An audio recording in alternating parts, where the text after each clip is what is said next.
Just finished crossing the Rio Grande here a little while ago, and now they're in the custody of Border Patrol. I hate the children being taken away. The Democrats have to change their look. If you don't like families being separated, you can tell DHS stop doing it. I think it's just so disgusting. So disgusting that people are, one, trying to use the Bible in the same way that they use the Bible to justify slavery.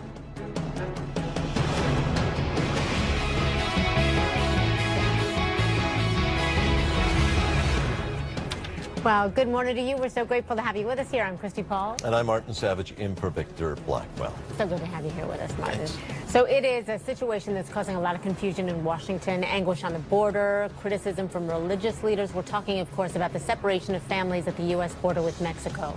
The Department of Homeland Security now says at least 2,000 immigrant children were separated from their parents over a 6-week period.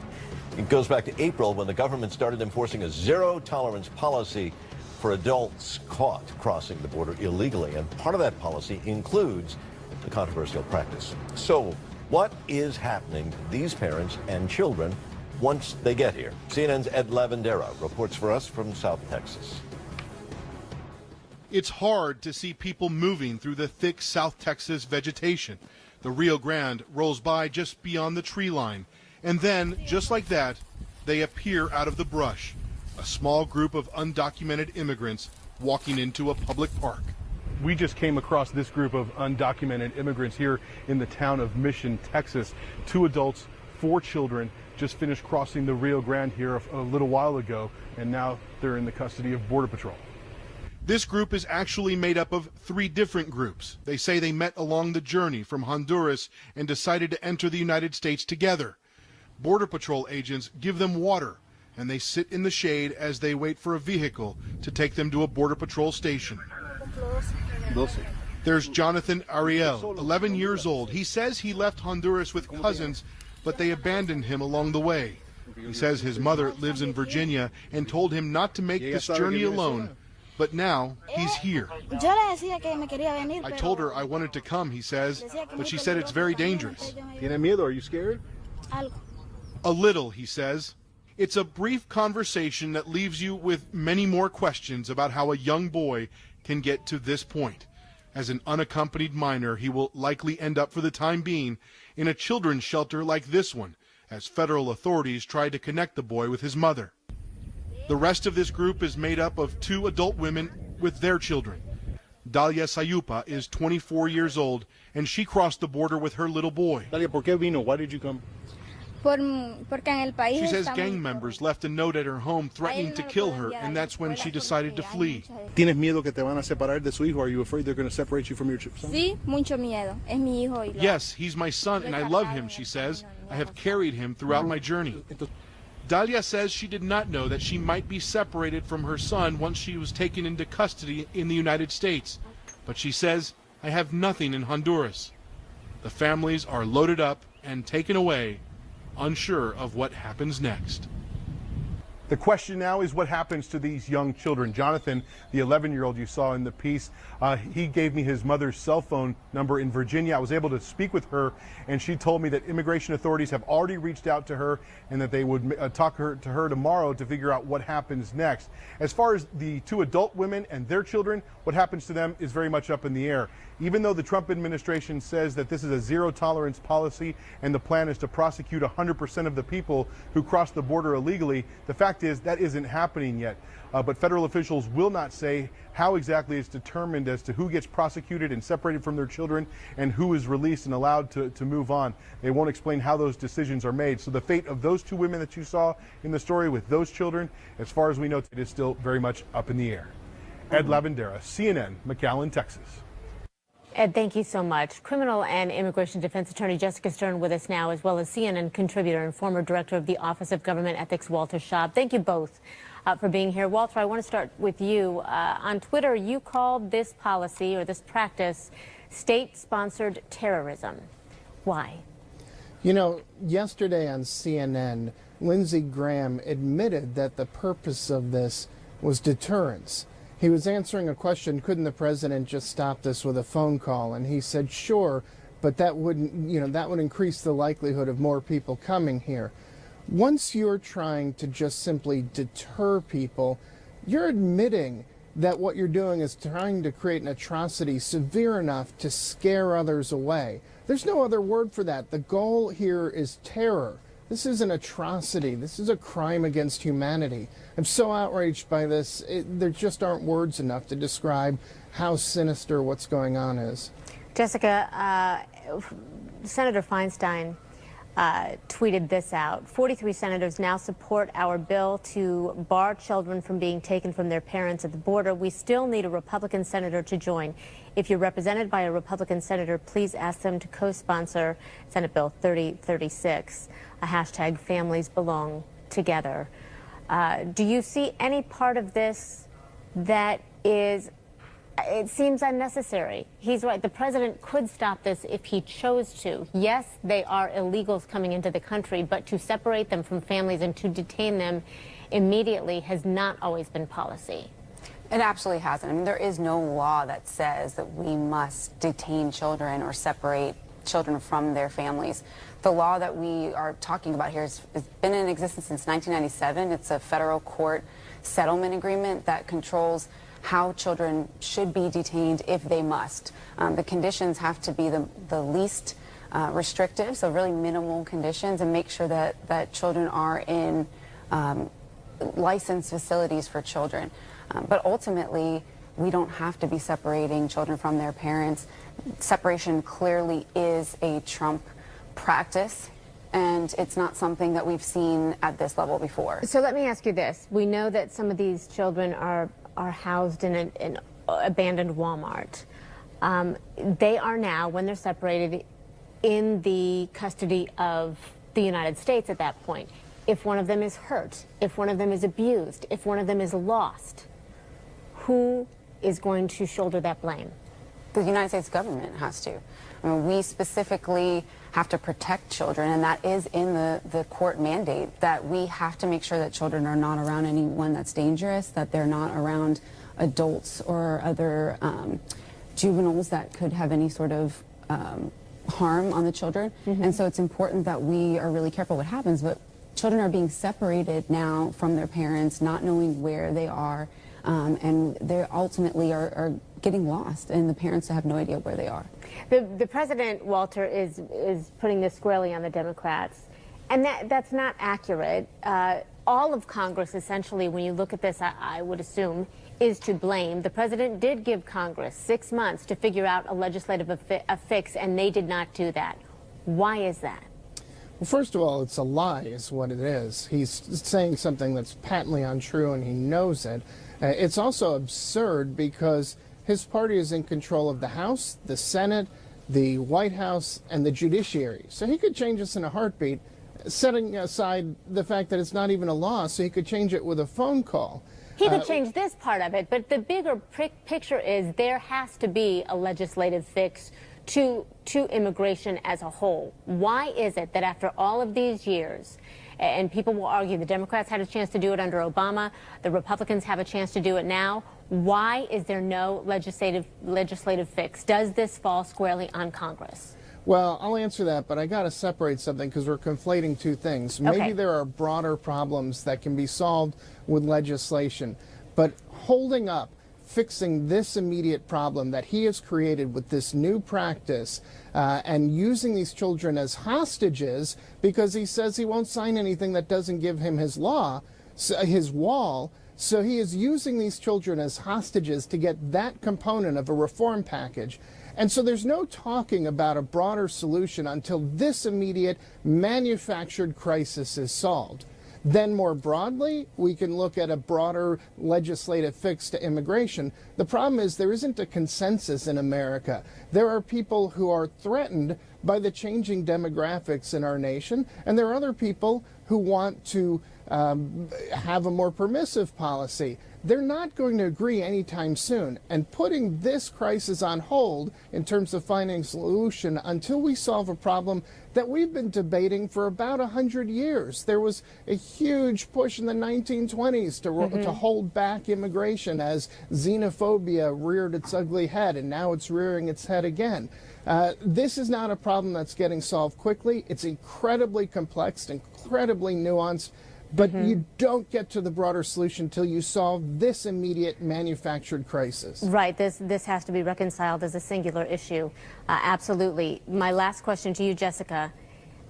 Our foster care system is already so overwhelmed, and there has been talk that some of these children may end up in foster care. Is there going to come a point, if they don't do something about this and do it quickly, that our system is going to be so overwhelmed that we don't know how these children are going to thrive, survive, how they're going to cope, what they're dealing with being separated like this at such a young age? This could cause real harm to these children psychologically. That's exactly what's happening. The kids now are being considered unaccompanied minors, even though they came with their parents, because their parents are being prosecuted now for a crime and being taken away for that prosecution. Now they're on their own. Now they have no support, no sponsor, no protector, and the government now is responsible for finding a sponsor for them. There's not going to be enough, and it's uncertain what will happen to these children. All righty. Jessica Stern, Walter Schaub, we always appreciate the two of you and your perspectives. Thank you for sharing with us this morning. Thanks. Thank you. Still to come, the government is struggling with how to house all of these children that now is coming under its care. It's setting up some temporary setups in the middle of the desert. Is that any way to look after children? We'll investigate after this.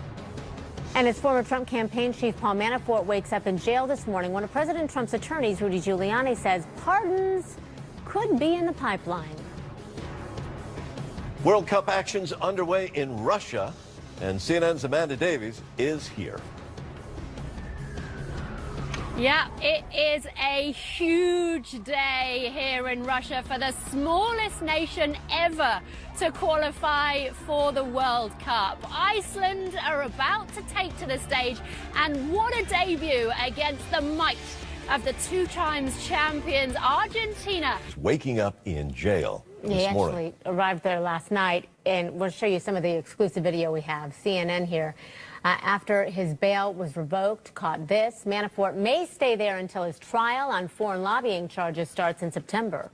One of the president's attorneys, that would be Rudy Giuliani, is now suggesting pardons could be in the pipeline after this investigation, but only if the president thinks his former staffers are prosecuted unfairly. Here's part of what he had to say last night. Let me make it clear right now. Anybody listening? Please, that's why I wanted you on. He is not going to pardon anybody in this investigation, but he is not, obviously, going to give up his right to pardon if a miscarriage of justice is presented to him. But doesn't that wind up meaning that he... So CNN White House reporter Sarah Westwood with us right now.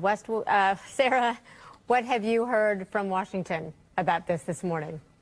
Well, Christy, one of President Trump's top lawyers leaving the door open for a wave of presidential pardons if Trump doesn't agree with the conclusions of special counsel Robert Mueller. Speaking to reporters on Friday, Trump dodged a direct question about whether he would pardon people caught up in the Russia investigation. But he did express sympathy for the former aides and associates who are now facing difficult legal situations, and he cast doubt on whether former National Security Advisor Michael Flynn lied to investigators. Of course, Flynn pleaded guilty in December to making false statements to the FBI.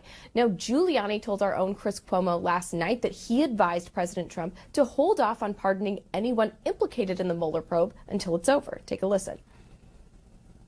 My advice to the President of the United States, as his lawyer, not as a government lawyer, is no pardons.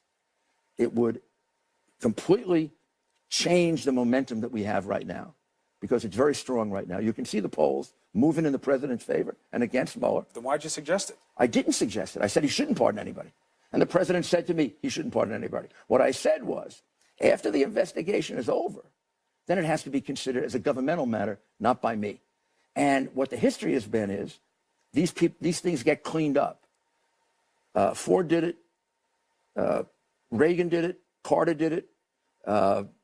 Clinton did it. And Bush did it in political investigations. So you're saying after the probe is over, it may be cleaned up with any pardons? If people were unfairly prosecuted. Now, President Trump has already described the jailing of former campaign chair Paul Manafort as unfair, and he has already begun to use the results of a DOJ Inspector General report about the Clinton email investigation to attack the foundations of the Mueller probe, even though that report did not weigh in on Russia. Christy? Sarah Westwood, thank you very much for that report. Thanks, Sarah. So Rudy Giuliani, he also weighed in on the president's 2020 re-election prospects last night. made some harsh comments about former Vice President Joe Biden. He called him a moron and a mentally deficient idiot. Those are quotes from him. And claimed that Biden had been at the bottom of his law school class at Syracuse University. Listen to this. I didn't mean that. I mean, he's dumb. I think Joe's last in his law school class. He wasn't last, but he was low. Actually, he was second to last, and the guy died, and he ended up last. We had it as a different number, but he didn't do well. Right. I'll give you that. He had a plagiarism problem in law school. He had a plagiarism problem as a senator, which I think indicates something even about character. Constantly making faux pas. But why talk about Joe Biden? Well, because I was asked, would he be a formidable candidate? I said no. He'd be somebody that I think the president would like to run against. He never did well as a national candidate. The president did fabulously as a first-time national candidate. Meghan McCain, that's the daughter of Arizona Senator John McCain, came to Joe Biden's defense. She was tweeting, quote, "I am disgusted by Giuliani's abhorrent and idiotic comments about Joe Biden. Joe Biden is one of the great political leaders of all time, one of the truly decent men left in politics, and someone my family has looked to for strength during the most difficult time in our lives," unquote. CNN's learning another former Trump associate, longtime lawyer Michael Cohen, may try to avoid jail time by cooperating with federal authorities. The source says that Cohen is in a very tough spot trying to make a decision. And Cohen's attempts to stop Michael Avenatti from talking publicly about the Stormy Daniels case, that's been tabled. A federal judge said Cohen failed to show a need for a restraining order against Daniels' attorney. A final decision, by the way, is due later this month. Tomorrow, United Shades of America with W. Kamau Bell heads down south to debunk some myths while Bell retraces his own family roots. Now, my career is doing okay by most measures, but my dad's is way more impressive. He was the insurance commissioner for Alabama, which made him the highest-ranking black person in Alabama. He was the first Alabamian to become the president of the National Association of Insurance Commissioners. He's met with multiple presidents, Clinton, Obama, nope. But before all that, he was a struggling artist in the Bay Area. Well, that's where I got that from. But his life really started in a shack in Vredenburg, Alabama, 100 miles outside of Mobile. It's got a population of 312, and the shack is on land that my family still owns, right off of, don't get too impressed, Bell Road. Catch United Shades of America with W. Kamau Bell there tomorrow at 10 p.m. Eastern. Splitting up immigrant families when they try to enter the country. So the administration says it's a matter of securing the border and deterring immigrants from illegally entering the U.S. Critics call the decision heartless and harmful to the children who end up without their parents in government detention facilities and foster homes across the country. So there are different reasons that kids can end up in the custody of the government. We just want to kind of explain this here as much as we know it. Some minors come into the country by themselves. Others come with parents or other family members who cross the border illegally. When they're caught, the government separates children from the adults that they're with. Now, in some cases, children are separated from parents who present themselves legally at ports of entry to apply for asylum. Once the children are taken from their families, though, they're designated unaccompanied alien children and assigned to the Health and Human Services Office of Refugee Resettlement. Separating families is not new. Why is it happening more frequently now, is what a lot of people are asking. Well, President Trump says it's because of a law put in place by the Democrats. At the same time, Mr. President, people say, look, you rip these families apart, even though it is the law, it's heartless. But that's the law, and that's what the Democrats gave us, and we're willing to change it today if they want to get in and negotiate. That's just not true. This was a deliberate policy shift by the Trump administration. They have the power to unilaterally reverse this. It is legal, no question about that at all. But it's purely the administration's decision and discretion when it comes to the separation of families that we are seeing right now. Sticking with that same subject, CNN is learning more about the first temporary holding facility for undocumented children, those that have been separated from their parents. Located in Tornillo, Texas, the facility is in a tent-like city in the middle of the desert that reportedly can hold up to 360 beds with more if needed. 200 children were delivered there just yesterday. CNN correspondent Gary Tuchman visited that facility. Here's his report of the conditions there. Christy Martin, this is the tiny town of Tornillo, Texas. And this is the port of entry campus right across the Rio Grande River from Chihuahua, Mexico. And behind this 6-foot fence, behind this 6-foot granite wall, and behind this 10-foot barbed wire fence, we believe there are up to 300 children now residing who arrived as of yesterday. The government is not telling us the exact number of children. However, we are being told by a state representative for this district that 98 children arrived on Thursday, 200 more on Friday. These are children who were separated from their parents when crossing the southern border and children who came across by themselves. The tent you see in the background, we believe that's where they will be living. The government hasn't told us exactly where they will be. However, that tent-like structure matches what they described as a semi-permanent facility that would be built with durable plastic and steel and heat, ventilation, and air conditioning. Air conditioning critically important because it gets to over 100 degrees here during the day. Now, President Donald Trump could stop this from happening right now. He says it's the Democrats' fault. However, the policy of arresting adults, resulting in the practice of taking away their children, started with Mr. Trump and his administration, and he could stop it as soon as he started it, but it's still going on as we speak. This area is very desolate. The 300 children who've arrived, the roughly 300 children, have increased temporarily the population of this town by 20%. There are only 1,500 people who live here.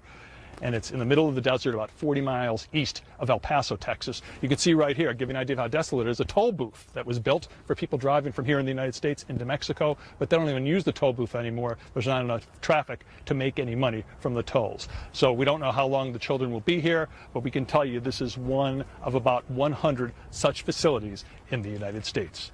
Christy Martin, back to you. Gary Tuchman, thanks very much for that.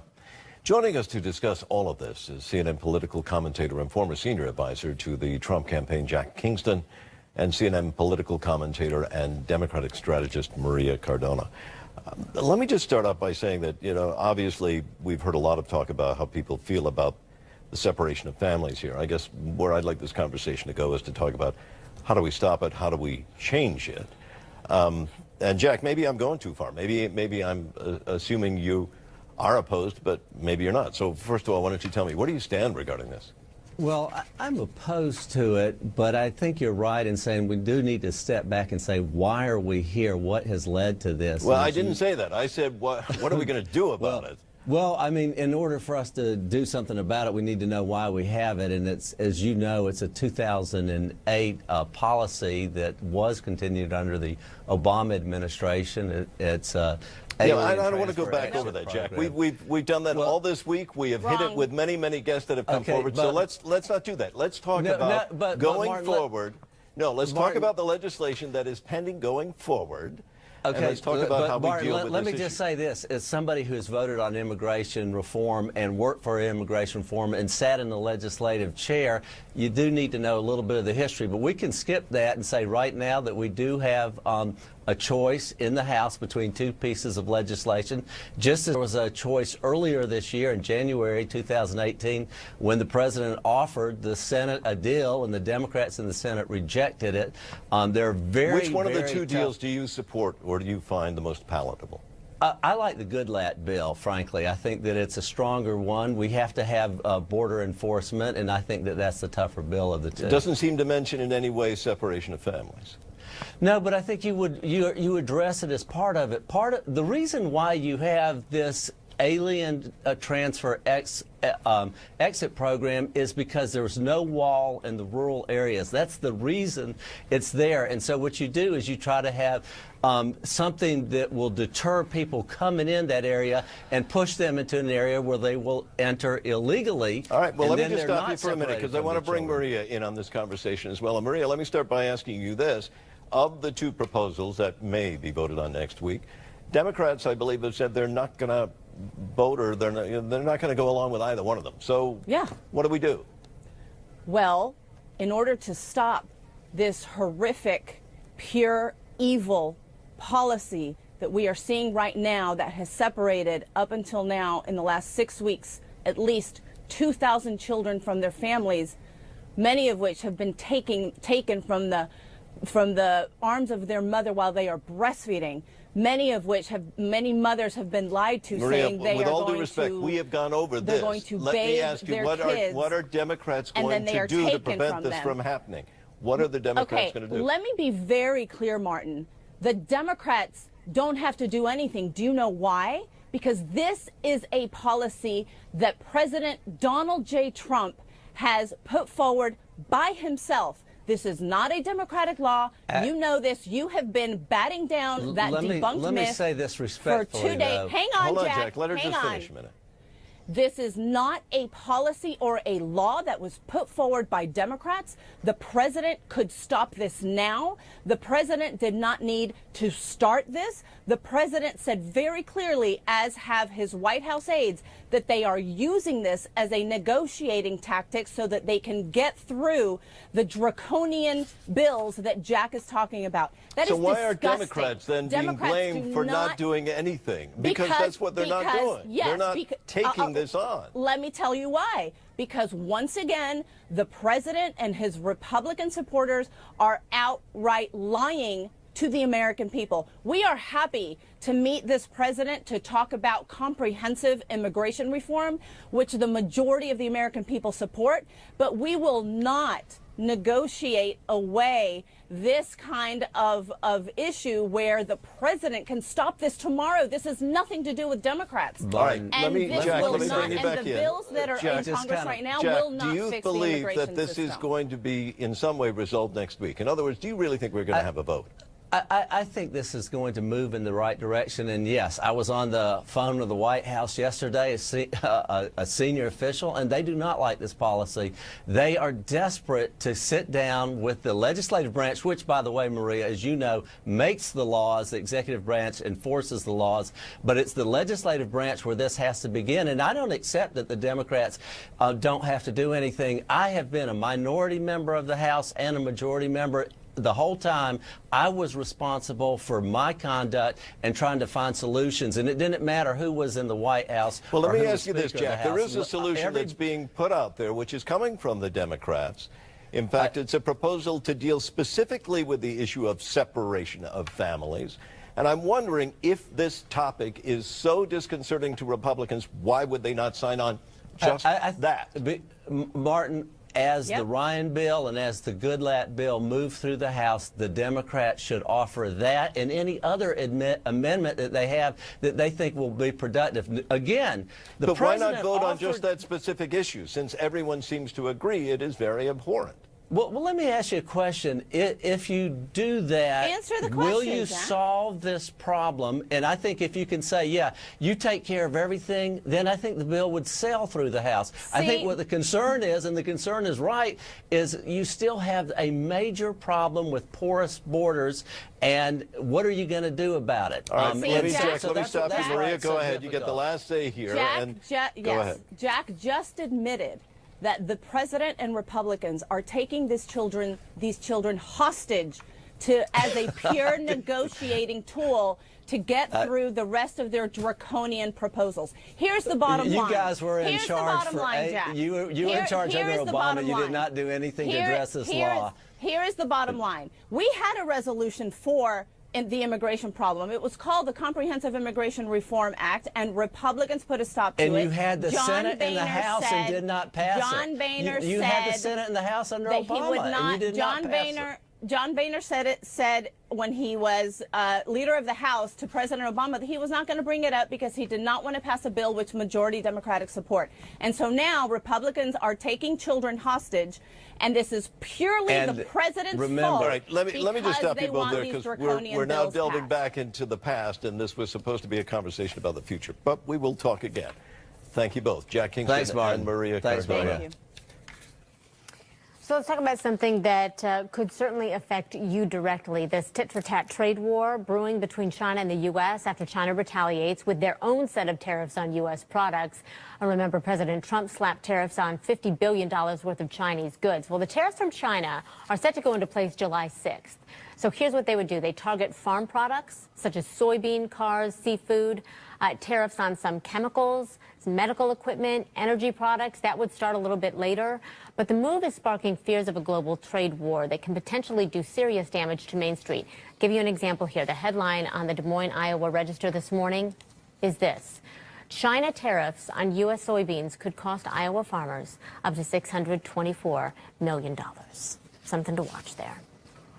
And coming up, the company Theranos promised to test for cancer, to test for diabetes with just a few drops of blood. But the U.S. attorney says, guess what?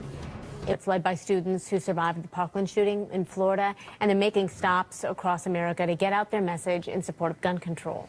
The campaign kicked off this weekend at Chicago's annual Rally for Peace. And CNN national correspondent Diane Gallagher has the story. I say, how y'all doing, Chicago? Bringing their brand of activism and all the crowds and cameras that come with it to the south side of Chicago. Everyone from Parkland is so grateful to be here with you today. We're so grateful to fight with you, stand with you, rally with you. Announced earlier this month back in Florida, the students from Parkland officially kicked off their next movement, a 75-stop cross-country political action summer tour and voter registration drive. We're calling this the road to change. What place better to bring change to than Chicago? Linking up with young Chicago activists like Trevon Bosley and Ariana Williams, who will join them on the summer tour. The Parkland teens taking a bit of a back seat at the first summer stop, the Chicago Strong Rally and St. Sabina Academy Peace March, instead choosing to shine their spotlight on the Windy City's youth movements, which have struggled to garner the same kind of attention. I've been fighting for anti-violence for probably 8 or 9 years now, and we did a press conference, and we literally had no press at all. And to see that Parkland got the press and they allowed us to use their platform to spread our message of everyday shootings, because they've been happening for so long and so often, and majority of the times the media here has become content with it, as well as the community here has become content with the violence. I was born into a violent Chicago, but in reality, we're starting to change that because we begin to see if we have a hope of people helping us and we have a way to change Chicago. Manuel Oliver, whose son Joaquin was one of 17 murdered at Marjorie Stoneman Douglas High School, used art, paint, and a hammer to advocate for nationwide gun reform, as the city's young activists delivered fiery speeches. It's time for change.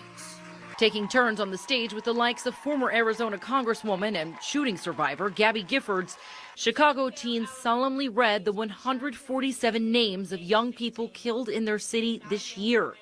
I'm not here to sing, man. I'm here to turn up, Joe. I'm trying to get loud. Chance the Rapper and Jennifer Hudson, the singer, lost 3 family members to gun violence in 2008, pumped up the crowd of thousands as they took to the South Side streets, marching for peace and unity in Chicago. The young people here today saying these are the first steps. You ain't seen nothing yet. On their unified road, we're coming for you, that they believe will end in change. The kids are done sitting at the kiddie table. It's now the adults' turn to sit there and we stand up. Diane Gallagher, CNN, Chicago. Going to be a very busy summer for all of them. Well, she was a college dropout who became the youngest self-made female billionaire. But now Elizabeth Holmes is facing some pretty serious prison time. She started Theranos. That's a blood testing company that promised to detect diseases like cancer or diabetes with just a few drops of blood.